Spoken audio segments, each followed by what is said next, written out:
სახელმწიფო იხდის ამ ფულს. ბუნებრივია კვოტები უნდა განისაზღვროს სახელმწიფოს მიერ. უმაღლესი განათლების შესახებ კანონში ცვლილებებით, სწორედ მთავრობას ენიჭება უფლება განსაზღვროს როგორც საგანმანათლებლო პროგრამები, ასევე გამოყოს კვოტა და დაადგინოს სტუდენტების რაოდენობა კონკრეტულ პროგრამებზე. რეფორმის ინიციატორები ირწმუნებიან, რომ ამ მიერიდან უმაღლესი განათლება შრომის ბაზრის მოთხოვნებს დაეფუძნება. დარგობრივ კომიტეტებზე საკითხის განხილვისას ცნობილი გახდა, რომ შესაბამის კვლევას ეკონომიკის სამინისტრო ატარებს. ამ კვლევამ უნდა დაადგინოს, როგორი იქნება შემდეგ 4-5 წელიწადში შრომის ბაზრის მოთხოვნები და ამ გარემოებებზე დაყრდნობით განისაზღვროს სტუდენტთა რაოდენობა სხვადასხვა პროგრამებზე. დღეს არსებული მოდელის მიხედვით მოგეხსენებათ, რომ ხდება ეგრეთ წოდებული პოპულარული პროფესიების მიხედვით გადანაწილება, რაც სერიოზულ პრობლემას ქმნის შრომის ბაზრის მოთხოვნებიდან გამომდინარე დასაქმების ნაწილში. მაგალითად, იგივე ჩემი პროფესია სამართალთან მიმართებაში, იცით თქვენ რომ არის ძალიან პოპულარულია უკვე 10 წლეულებია და ეს პოპულარობა საბოლოო ჯამში შრომის ბაზარზე არ აისახება. ჩვენ გვყავს ათასობით დამთავრებული ყოველწლიურად იურისტი, ამის სტატისტიკა რა თქმა უნდა გვაქვს, დაახლოებით 5-6,000-მდე ამთავრებს ყოველწლიურად იურიდიულ ფაკულტეტებს როგორც საჯარო, ისე კერძო მიმართულებაში, ცოტა უფრო მეტია სტატისტიკა ეკონომიკის მიმართულებაში ხალბატონო ეკა, მაგრამ დასაქმებასთან დაკავშირებით გვაქვს სერიოზული პრობლემა, დაახლოებით 10-დან 20%-მდეა მოთხოვნა შრომის ბაზარზე. სფეროს სპეციალისტები მიიჩნევენ, რომ ქართული ოცნების მთავრობის დაპირება განათლებისა და შრომის ბაზრის დაახლოების შესახებ პოპულისტურია, რადგან ამჟამად შრომის ბაზარზე მოთხოვნა ძირითადად დაბალკვალიფიციურ მუშახელზეა. ამ მოთხოვნებთან ადაპტაციის შემთხვევაში ბაზარი არაკონკურენტულ დაბალკვალიფიციურ კადრებს მიიღებს გრძელვადიან პერსპექტივაში. სპეციალისტები მიიჩნევენ, რომ ასეთი მასშტაბური ცვლილება საჭიროებს სიღრმისეულ შესწავლას და მჭიდრო კომუნიკაციას ბიზნესთან, დამსაქმებლებთან და თავად აბიტურიენტებთან. ახლა თუ აპირებენ ცვლილებას, უკვე დაგვიანებულია კვლევა, იმიტომ რომ, რა ვიცი, დეკემბერია და წესით ამ პერიოდისთვის აბიტურიენტებს უკვე ჩამოყალიბებული აქვთ რამდენიმე ალტერნატიული ვარიანტი და ამ ალტერნატიული ვარიანტებიდან სხვადასხვა არჩევანის გაკეთების შესაძლებლობაზე ნაფიქრი აქვთ და ფიქრობენ. და ახლა უკვე დაუყირავ ამ ადამიანებს მომავალი და მთელი თავიანთი რესურსი და დრო დაახარჯინოს სტრესზე და ნერვულობაზე, რომ აიმე რა იქნება ზაფხულში. რა ვიცი, მე ვფიქრობ, რომ ძალიან არასწორი და ძალიან არაკომპეტენტური და ძალიან ესეთი არაადამიანური ქცევა არის მოსახლეობის მიმართ. თქმა უნდა, განაცხადი არის აბსოლუტურად პოპულისტური, თითქოს შრომის ბაზარს დაახლოვებენ და ამით ვთქვათ, დასაქმების მაჩვენებელი გაიზრდება. სინამდვილეს ჩვენ რომ შრომის ბაზარს არსებობს გადავხედოთ, აუცილებლად ვნახავთ, რომ გვაქვს ძირითადად დაბალკვალიფიციურ სამუშაოზე მოთხოვნა და საქართველოს თუ ამ მიმართულებით გააგრძელებს, რომ ბიზნესის მოთხოვნების დაკმაყოფილებას, მაშინ ჩვენ მივიღებთ, რომ ჩვენ ახალგაზრდებს ექნება დაბალანაზღაურებადი სამუშაო, ადვილად ჩანაცვლებადი სამუშაო, რაც სერიოზულად წარმოადგენს რისკს, იმიტომ რომ ბიზნესისთვის ისინი იქნებიან ადვილად ჩანაცვლებადები. მომდევნო წლიდან სახელმწიფო უნივერსიტეტებში სტუდენტების სწავლას ბიუჯეტი დააფინანსებს და მათ სწავლის საფასურის გადახდა აღარ მოუწევთ. უქმდება სასწავლო გრანტი 2250 ლარის ოდენობით. შესაბამისად, სტუდენტები, რომლებიც კერძო უმაღლეს სასწავლებლებში ჩააბარებენ, სახელმწიფო გრანტს ვეღარ მიიღებენ. რა დაუჭდება ახალი სისტემით სტუდენტების დაფინანსება სახელმწიფოს განათლების სამინისტროში ჯერჯერობით დაზუსტებული არ აქვთ. გასულ წელს საგრანტო დაფინანსებაზე 50 მილიონი ლარი იყო გამოყოფილი. განათლების მინისტრის მოადგილე ვარაუდობს, რომ დაახლოებით ეს თანხა იქნება გათვალისწინებული ახალ სისტემაშიც, თუმცა საჭიროების შემთხვევაში დამატებით 20 მილიონი ლარი გამოიყოფა ფინანსთა სამინისტროს მიერ. გარკვეული ტიპის ცდომილება დაშვებული გვაქვს, რა თქმა უნდა, და ბიუჯეტშიც გათვალისწინებულია, დამოკიდებულია ეს ყველაფერი იმაზე, რა მიმართულებით დაადგენს მთავრობა შესაბამის საგანმანათლებლო პროგრამებს და შესაბამის კვოტირებას. აქედან იქნება გამოანგარიშებული რა ბიუჯეტი დაჭირდება ქვეყანას იმისათვის, რომ ამ მიმართულებით სწავლება იყოს სრულად უფასო. საუბარია იმაზე, რომ არსებულ პარამეტრებს ემატება დაახლოებით რეზერვი 20 მილიონი, იცით თქვენ რომ აღნიშნული ტიპის რეზერვები სამინისტროები ყოველთვის ქმნიან. ჯერჯერობით ღიარჩება უცხოელი სტუდენტების საკითხი, რომელთაც წლების განმავლობაში სახელმწიფო სამედიცინო უნივერსიტეტი იღებდა და მათგან 80 მილიონი ლარის შემოსავალსაც აგენერირებდა. როგორც ოცნების განათლების სამინისტროში აცხადებენ, სახელმწიფო უნივერსიტეტების რესურსი საქართველოს მოქალაქეებს უნდა მოხმედეთ. უცხოელი სტუდენტების სეგმენტი კი მოსალოდნელია, რომ კერძო უნივერსიტეტებში გადაინაცვლებს. პარლამენტში განათლების შესახებ კანონპროექტს დაჩქარებული წესით განიხილავდნენ და დაჩქარებულად წარდგენილი თუ დაანონსებული ცვლილებების პარალელურად საკანონმდებლო ორგანოში დამატებითი განმარტებები ერთი დღით ადრე გაკეთებულ განცხადებებზე გახდა საჭირო. ზვიად გაბისონიამ თქვა, რომ ეკონომიკური პოლიტიკის კომიტეტზე მისი განცხადება არასწორად იქნა აღქმული და სინამდვილეში ერთი ქალაქი, ერთი უნივერსიტეტის პრინციპს გულისხმობდა, რომლის მიხედვითაც აბიტურიენტებს უნივერსიტეტების და ფაკულტეტების არჩევის ჩამონათვალის უფლება არ შეეზღუდებათ. მაგალითად მოყვანილი იყო იგივე სამართლის ან ეკონომიკის მიმართულება, როცა დღეისათვის თბილისში არსებული 5 სახელმწიფო უნივერსიტეტიდან ხდება გადუალება და შეუძლია რომ 1, 2, 3, 4 და 5 ეკონომიკის მიმართულება შემოხაზოს, ამის ნაცვლად მას შეეზღუდება, რადგან მოხდება საგანმანათლებლო პროგრამის გაერთიანება. ამაზე იყო ლაპარაკი და რაღაცა კომიკური ის მიიღოთ შედეგები, რაც შეეხება განმარტებას, რა თქმა უნდა, არანაირი შეზღუდვა ამასთან დაკავშირებით არ არის. მას შეიძლება სტუდენტ შეიძლება მაგალითად იურიდიული ან ეკონომიკური ფაკულტეტის გარდა შემოხაზოს სხვა მიმართულების პროგრამა იმავე უნივერსიტეტში, სხვა სახელმწიფო უნივერსიტეტში, რაც შეეხება კერძო უნივერსიტეტებს, აქ შეზღუდვა საერთოდ არ არსებობს. მაგალითად იურიდიული ფაკულტეტი თუ შემოხაზავს სახელმწიფო უნივერსიტეტში, გულისხმობ თბილისში არსებულ სახელმწიფო უნივერსიტეტს, ექნება შესაძლებლობა, რომ კერძო უნივერსიტეტში არსებული სამართლის სკოლებიდან და ფაკულტეტებიდან შესაბამისი პროგრამები შემოხაზოს.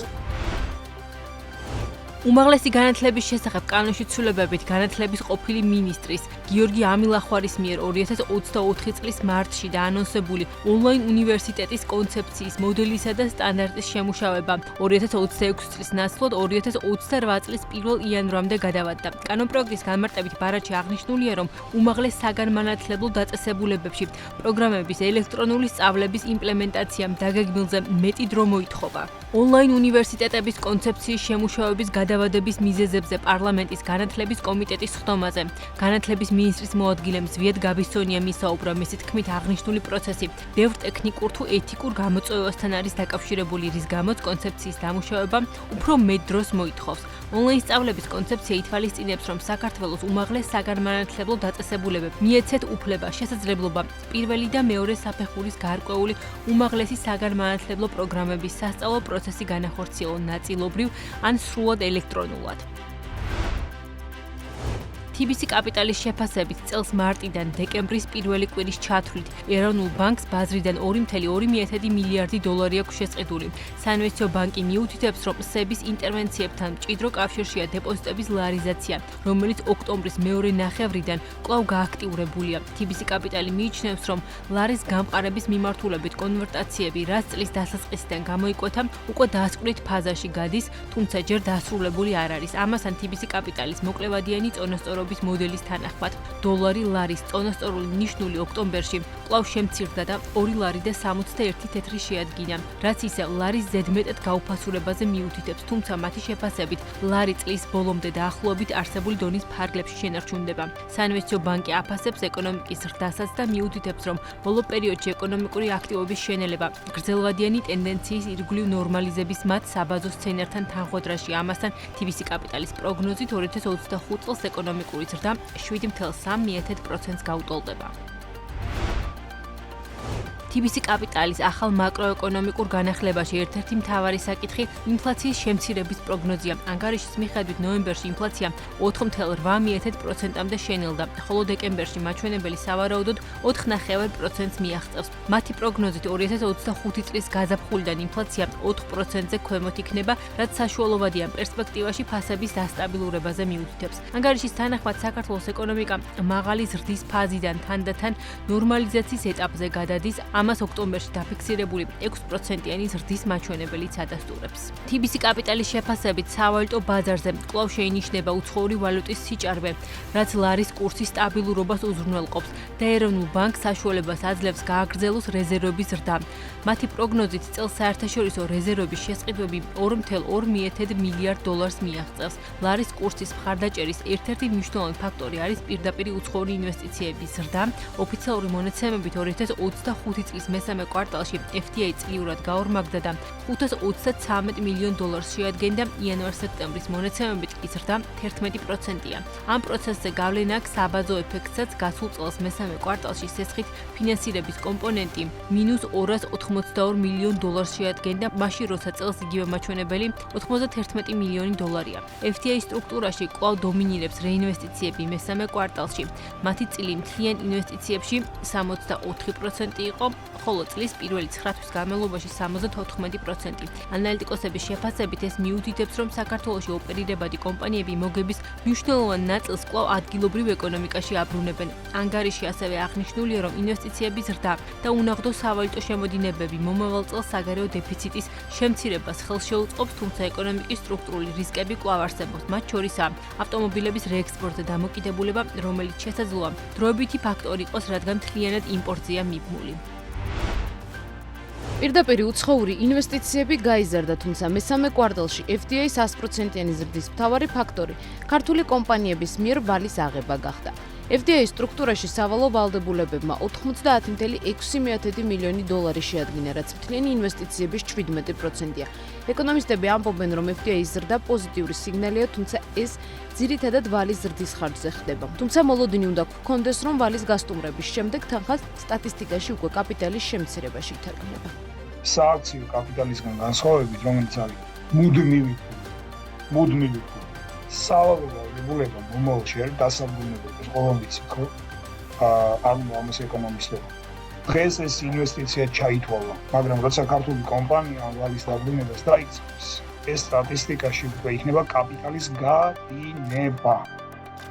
და მოკლედ რომ შევაჯამო, ანუ გაორმაგებული მაჩვენებელი იმის ნიშანია, რომ უცხოელმა ინვესტორებმა თავიანთ ქართულ ბიზნესებს დიდი ოდენობით თანხა ასესხეს, რაც ეკონომიკურ აქტივობას ზრდის, თუმცა ფინანსური ვალდებულებების ფორმა აქვს ამას.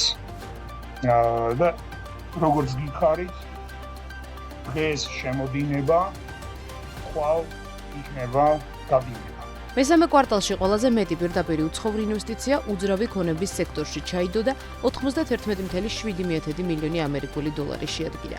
მეორე ადგილს იკავებს ტრანსპორტის სექტორი 79.8 მილიონი დოლარით.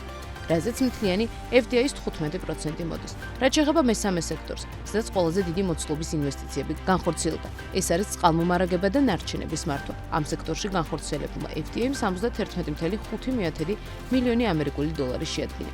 გასული წლის მესამე კვარტალში FTA-ის მიხედვის ტოპ სექტორებს შორის იყო ვაჭრობაც, თუმცა ამ შემთხვევაში გასულ წელთან შედარებით კლებაა. უფრო მეტიც, სექტორში ინვესტიციები ბოლოს 3 კვარტალია მცირდება. თბილისის ცენტრალის დირექტორი გვიხსნის, რომ გაყიდვების ტემპის შენელების გამო კომპანიები განვითარებაზე ვეღარ ფიქრობენ, რაც სექტორში FTA-ის მოცულობაზეც აისახა. გაყიდვების შემცირებული მოცულობა, რა თქმა უნდა, არანაირი სტიმული იმის, რომ ახალი ინვესტიცია გააკეთო არ იქნება და თუ რამეს ქსელები გეგმავდა, რომ ახალი ობიექტი დამატებული იყო, ან ახალი ბრენდი შემოეყვანათ, ჩვენ ხედავთ, რომ დღეს ეს პროცესი ფაქტურად გაჩერებულია. საცალო მიმართულებით საქართველოს ბაზარი ისედაც პატარა არის და ამ მცირე ბაზარზეც კი, როდესაც მოხმარებელს არ აქვს იმხელა შემოსავალი, რომ შესაბამისად თანხები ხარჯოს და უზრუნველყოს ახალი ბრენდის შემოსვლა და მათი ინტერესი გაყიდვების კუთხით, აისახება იმაზე, რომ არანაირი ახალი ობიექტები აღარ იხსნება. მოლოდინი არის, ასე ვთქვათ, კამრების შემოჭერის ისე სიტყვაზე ხსენოთ და მომავალ წელს რაიმე დიდ გარღვევას ან ზრდას საავტომობილო სექტორი გეგმავს ხო? უბრალოდ მოვისწრებთ.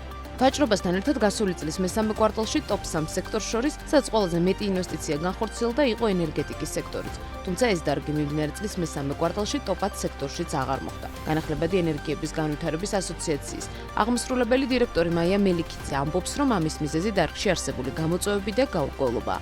მისი თქმით, განსაკუთრებული პრობლემები ჰიდროს მიმართულებითაა. თუმცა FTA-ზე გავლენა იქონია მზის ენერგიების მიმართულებით ახალმა რეგულაციებმაც. არაერთგზის ვამბობთ, რომ ინვესტიციების მიმართულებით ჩვენ გვაქვს გარკვეული გამოწვევები განსაკუთრებით ჰიდროს ჭრელში. ჩვენ დღემდე ვერ მივიღეთ სამწუხაროდ კანონი, რომელიც გრედას მიერ არის ინიცირებული და პირდაპირ უწყობს ხელს და არაერთგზის გვისაუბრია ჰიდროენერგეტიკის განვითარებას. ჩვენ გვჭირდება ენერგეტიკის განვითარების სტრატეგია თავისი სამოქმედო გეგმით, კონკრეტული პასუხისმგებელი პირებით, კონკრეტული დროით იმისათვის, რომ 2026 წელს ისევ არ მოხდეს, რომ ენერგეტიკა საერთოდ ამოვარდნილი იყოს აი ამ კონტექსტიდან. თუ დროს არ ავაჩქარებთ და სწრაფ გადაწყვეტილებებს და თანმიმდევრულ გადაწყვეტილებებს ამოვიღებთ ენერგეტიკაში, ენერგეტიკა ტოპ 3-ში იყო შარშან, ათეულში არ ვართ ახლა და საბოლოო ჯამში აღმოჩნდებით ქვეყანა, რომელიც მოემსახურება სხვა ქვეყნებს. რაც შეეხება ქვეყნებს, საიდანაც საქართველოში ყველაზე მეტი ინვესტიცია შემოვიდა. პირველ ადგილზე ამერიკის შეერთებული შტატები 93.5 მილიონი ამერიკული დოლარის განხორციელებული ინვესტიციები. მეორე ადგილს კი იკავებს ესპანეთი, საიდანაც 72 მილიონ ამერიკულ დოლარზე მეტი ინვესტიცია შემოვიდა. ეს რიცხვი მთლიანი ინვესტიციების 13.5%-ია. რაც შეეხება მესამე პოზიციას, მესამე ადგილზეა თურქეთი, 70 მილიონი ამერიკული დოლარი. ჯამში სამი უმსხვილესი ინვესტორი ქვეყნის წილი ინვესტიციების მთლიანი მოცულობის 44.2%-ში ადგეს. ენერგეტიკის დარგის ინვესტორები ელიან, რომ მთავრობის მხრიდან ენერგეტიკული პროექტების შესწავლის პროცესი გაგრძელდება და რიგი პროექტების გაუქმება სამომავლოდაც მოხდება. კომპანია Shine Energy-ში აცხადებენ, რომ მომავალი წლის გაზაფხულიდან უფრო ნათელი გახდება, თუ რომელ პროექტებს ექნება შესაძლებლობა უშუალოდ სამშენებლო ეტაპზე გადავიდეს. კომპანიის დამფუძნებლის ნინო გადელიას თქმით, პროცესში სახელმწიფო ელექტროსისტემაცაა ჩართული მთავრობის გადაწყვეტილებით ათობით ენერგოპროექტის განხილვა შეწყდა, რომლებზეც ინვესტორებსა და ეკონომიკის სამინისტროს შორის მემორანდუმები არ იყო გაფორმებული. ჯამში საუბარია 1.7 გიგავატის პროექტებზე, მათ შორის ჰესებზე, ქარის და მზის სადგურებზე. მცირე სიმძლავრის ელექტროსადგურების მზის ნაწილში არის ძალიან ბევრი პროექტი სამინისტროში წარდგენილი, რომელიც მოგეხსენებათ, რომ გარკვეული პროექტების გაუქმდა რიგი გარემოებების გამო, ანუ ინვესტორის მხრიდან გარკვეული ვალდებულებების შეუსრულებლობის გამო, ან ტექნიკური თქვათ გაუმართავობის გამო, ანუ ქვესადგურს შესაძლოა არ ქონდეს შესაძლებლობა კონკრეტული თქვათ მიერთება უზრუნველყოს და ამ ნაწილში ჩვენ ამ თქვათ მეორე და მესამე თქვათ გაუქმებების პროცესს ველოდებით, ანუ ფაქტობრივად მიდის ახლა ფილტრაციის ეტაპი და ალბათ მომდევნო წლის მეორე კვარტლიდან, ანუ გაზაფხულიდან უკვე ბევრად უფრო გამჭვირვალე გახდება მოცემულობა, თუ რომელ ქვესადგურებზე იქნება თავისუფალი მიერთების შესაძლებლობა, საბოლოო ჯამში რომელ პროექტებს დარჩებათ ნებართვა და რომელი გადავა სამშენებლო ფაზაში და ასე შემდეგ. მიკროსიმძლავრის სადგურების განვითარება მკვეთრად შენელებულია. ასე აფასებს კომპანია Shine Energy-ს დამფუძნებელი ნეტო დარიცხვის სისტემას, რომელიც ოქტომბრიდან ამოქმედდა. ნინო გადელიას თქმით, ახალი მიკროსიმძლავრის სადგურების მშენებლობა შეჩერებულია, რადგან მოდელის ფარგლებში დადგენილი ტარიფები დაბალია. ამასთან ნეტო დარიცხვის სისტემის თანახმად მომხმარებელი ქსელში მიწოდებული ჭარბი ელექტროენერგიის კრედიტად შენახვას ვეღარ შეძლებს, რაც მსგავსი სადგურების მშენებლობას ნაკლებად საინტერესოს ხდის. ნინო გადელიას შეფასებით იმისთვის, რომ ნეტო დარიცხვის მოდელმა რეალურად იმუშაოს, საჭიროა ქვეყანაში დამაგროვებელი ბატარეების მოწყობას შეეწყოს ხელი. ნეტო დარიცხვის მოდელი უკვე ნიშნავს, რომ თუ ობიექტმა ვერ შეძლო მყისიერად ამ ელექტროენერგიის გამოყენება და ავტომატურად გადავიდა ქსელში, ეს ჭარბად გადადინებული ელექტროენერგია ითვლება გამანაწილებელი კომპანიის მიერ შესყიდულად, რომელიც დღეს შესყიდვის ტარიფი ენერგოპროს არეალში არის 5.54 თეთრი, ხოლო თელასის განაწილების არეალში არის 8.50 თეთრი, რაც არის მკვეთრად დაბალი, ვიდრე ზოგადად ელექტროენერგიის შესყიდი ტარიფია. შესაბამისად, არც ერთ მომხმარებელს, ეს იქნება ფიზიკური პირი თუ იურიდიული პირი, არ აქვს არანაირი мотиваცია რომ ჭარბი ელექტროენერგია გადაუშვას გამანაწილებელ კომპანიაში, ხო? თავის მხრივ ეს პროცესი საინტერესო იქნება მხოლოდ ისეთი, ვთქვათ, ობიექტისთვის, მოხმარების ობიექტისთვის, რომელსაც შეუძლია ელექტროენერგიის სტაბილურად და მყისიერად დახარჯვა. რა თქმა უნდა, პირდაპირ პროპორციულად გამოიწვია კომერციული ელექტროსადგურების აშენების შეჩერება, ანუ შესაძლებლობა ფაქტობრივად დაკარგულია, ძირითადად უფრო ორიენტირი კეთდება მხოლოდ თბილისის არეალზე, ან თუ ვთქვათ რეგიონი არის, ორიენტირი კეთდება თვით მოხმარებაზე. ანუ თავის მხრივ მიკროსიმძლავრის ელექტროსადგურების განვითარებაც არის მკვეთრად შენელებული. რეპორტის ინფორმაციით 2025-2028 წლებში გაზის სამხრეთ დერეფანში ტრანსპორტირებიდან სტაბილური შემოსავალი წელიწადში დაახლოებით 1.5 მილიარდი დოლარი იქნება. 2025-2028 წლებში დერეფნის კაპიტალური ხარჯი წელიწადში საშუალოდ დაახლოებით 0.2 მილიარდ დოლარს შეადგენს. 2025 წლის 31 აგვისტოს მდგომარეობით გაზის სამხრეთ დერეფანი ფულადი სახსრებისა და დეპოზიტების სახით 2.3 მილიარდ დოლარს, ხოლო დამატებით 1.5 $1 მილიარდ სოკერ კაპიტალთან სახაზინო ხელშეკრულების ფარგლებში განკარგავდა. $2 მილიარდი ევროობლიგაციების დაფარვის ვადა 2026 წლის მარტში იწურება. ფიჩი ვარაუდობს, რომ კომპანია თავის ვალდებულებებს არსებული სახსრებიდან შეასრულებს 2025-2028 წლებში. ვალის დაფარვა მხოლოდ საბანკო სესხებზე ზომიერ ამორტიზაციულ გადახდებს მოიცავს, რაც წელიწადში დაახლოებით $0.12 მილიარდი.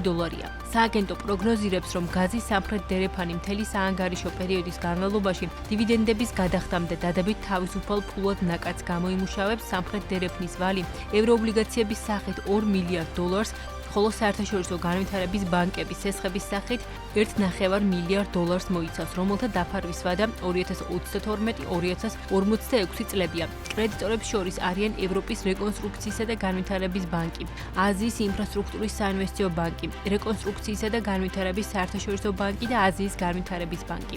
ფიჩის შეფასებით, გაზის ტრანსპორტირების საქმიანობიდან კომპანიის EBITDA აბსოლუტური თვალსაზრისით სტაბილური დარჩება, თუმცა 2027 წლისთვის მთლიან EBITDA-ში ტრანსპორტირების წილი დაახლოებით 80%-მდე გაიზრდება, მაშინ როცა 2024 წელს ზრდა დაახლოებით 60%-ს შეადგენდა. ამასთან ფიჩი მოპოვების სეგმენტში 2024 წლის 40%-თან შედარებით 2025-2028 წლებში EBITDA-ს შემცირებას პროგნოზირებს. ეს განპირობებულია როგორც მოცულობების, ასევე ნედლეულზე ფასების მოსაოდნელი შემცირებით. ფიჩი წელს ბრენტის ტიპის ნავთობის ფასს ბარელზე $60, 2026 წელს $65, ხოლო 2027-2028 წლებში $60 პროგნოზირებს. წელს გაზის ფასი სავარაუდოდ 100 კუბურ ფუტზე $12 მიაღწევს, 2026 წელს $8, ხოლო 2027-2028 წლებში $7 იქნება.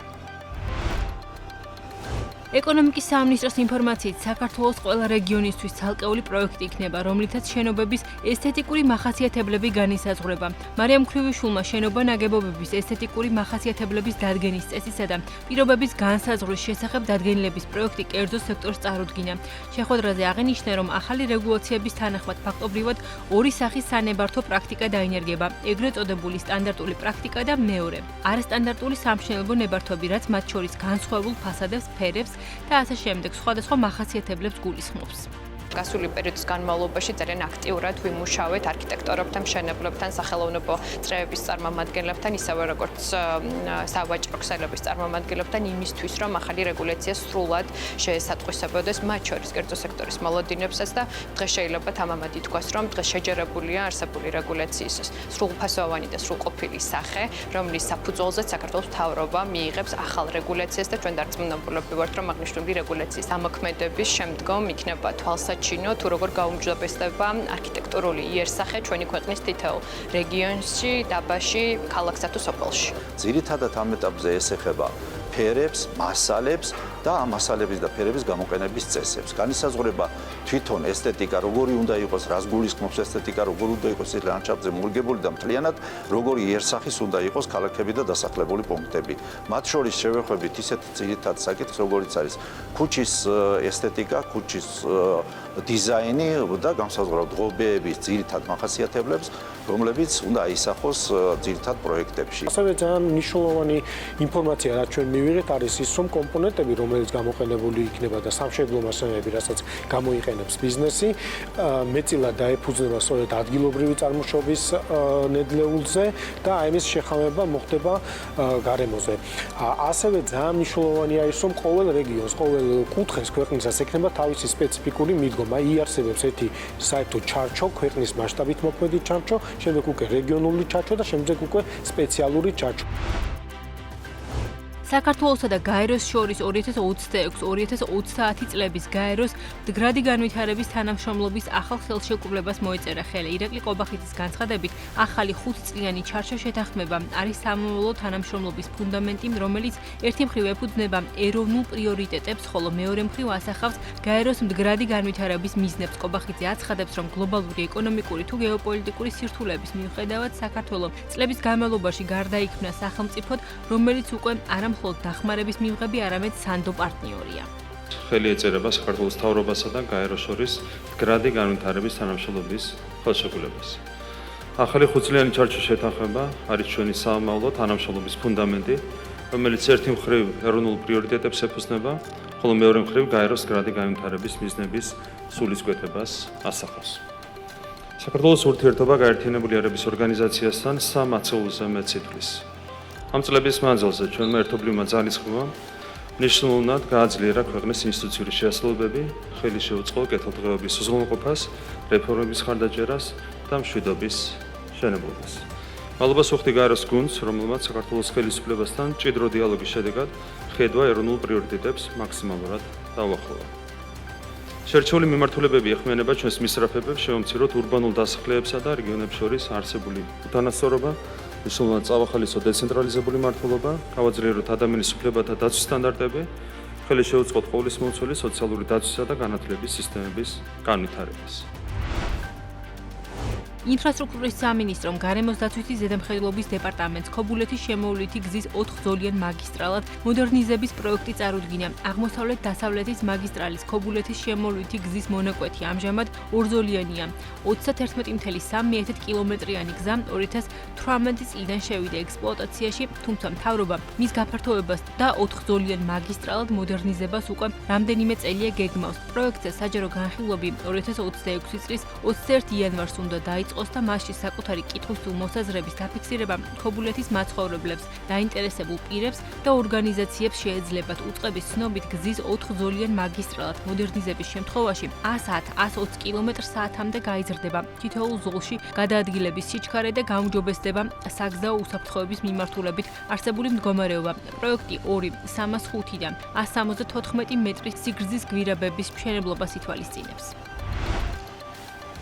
არაგვის ხიდზე ტრანსპორტის მოძრაობა თავისუფალია. ინფრასტრუქტურის სამინისტროს საავტომობილო გზების დეპარტამენტის ინფორმაციით, დაზიანებული გზის შეკეთების 2 დეკემბერს დაწყებული სამუშაოები დროზე ადრე დასრულდა. მათი ცნობით, ინფრასტრუქტურული სამუშაოები 10 დღემდე უნდა გაგრძელებულიყო. საავტომობილო გზების დეპარტამენტის ინფორმაციით, საერთაშორისო მნიშვნელობის თბილისის სენაკი ლესელიძის საავტომობილო გზის 26 კილომეტრზე, თბილისის სენაკის მიმართულება, მდინარე არაგვის სახიდე გადასასვლელის მარჯვენა სამოძრაო ზოლზე დაზიანებული სავალი ნაწილის შეკეთების სამუშაოები განსაზღვრულ დროზე ადრე დასრულდა და ავტოტრანსპორტის მოძრაობა აღდგენილია.